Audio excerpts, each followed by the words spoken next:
എല്ലാവർക്കും നമസ്കാരം. നമ്മൾ ഇന്നൊരു പുതിയ നിരീക്ഷണത്തിലേക്ക് കടക്കുകയാണ്. ജസ്റ്റിസ് ഹേമ കമ്മിറ്റി റിപ്പോർട്ട് ഏതാണ്ട് പൂർണ്ണതോതിൽ അല്ലെങ്കിലും ജനങ്ങളുടെ മുമ്പിലേക്ക് എത്തിയിരിക്കുകയാണ്. കേരളത്തിലെ ദൃശ്യ രംഗത്ത്, മാധ്യമ രംഗത്തും അതുപോലെ തന്നെ കേരളത്തിലെ സിനിമാ രംഗത്തും ഒക്കെ നടക്കുന്ന ആശാവഹമല്ലാത്ത ചില പ്രവണതകളെ കുറിച്ച് റിപ്പോർട്ടിൽ പരാമർശമുണ്ട്.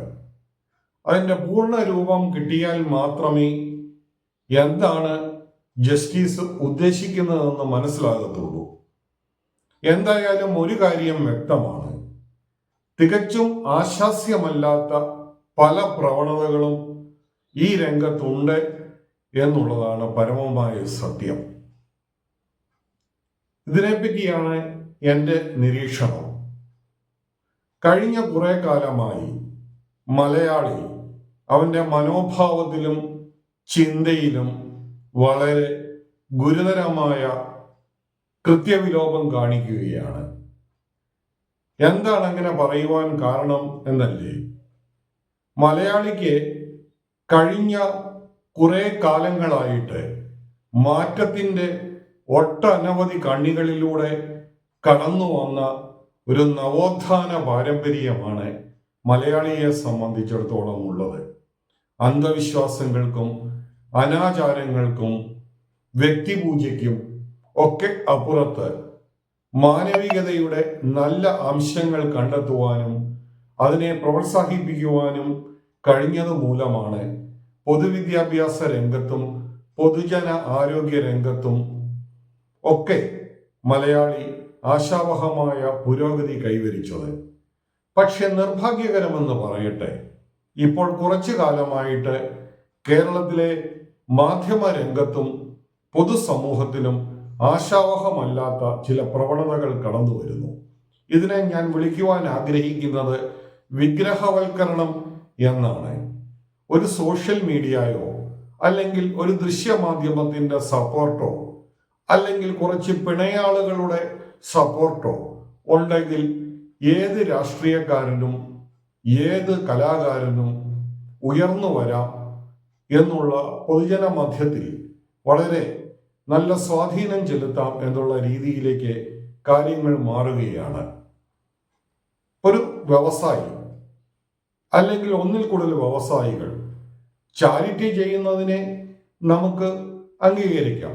പക്ഷെ ആ ചാരിറ്റിയുടെ മറവിൽ അവരുടെ ഉദ്ദേശം അവരുടെ ബിസിനസ് വളർത്തുക എന്നുള്ളതാണെങ്കിലോ, അല്ലെങ്കിൽ ഫാൻസ് അസോസിയേഷന്റെ പേരിൽ കുറച്ച് ആൾക്കാർക്ക് എന്തെങ്കിലും ഉപകാരങ്ങൾ ചെയ്തിട്ട് പൊതുജന മധ്യത്തിൽ നല്ലൊരു പേരും പെരുമയും സൃഷ്ടിച്ച് അതിൻ്റെ മറവിൽ ടാക്സ് വെട്ടിക്കുകയും അതിൻ്റെ മറവിൽ അവർ ചെയ്യുന്ന ഹീനമായ പ്രവർത്തികളെ പൊതുസമൂഹത്തിന്റെ മുമ്പിൽ മൂടി വയ്ക്കുകയാണ് ഉദ്ദേശമെങ്കിൽ അതിനെ നമ്മൾ സാക്ഷാത്കരിക്കേണ്ടതായിട്ടുണ്ടോ?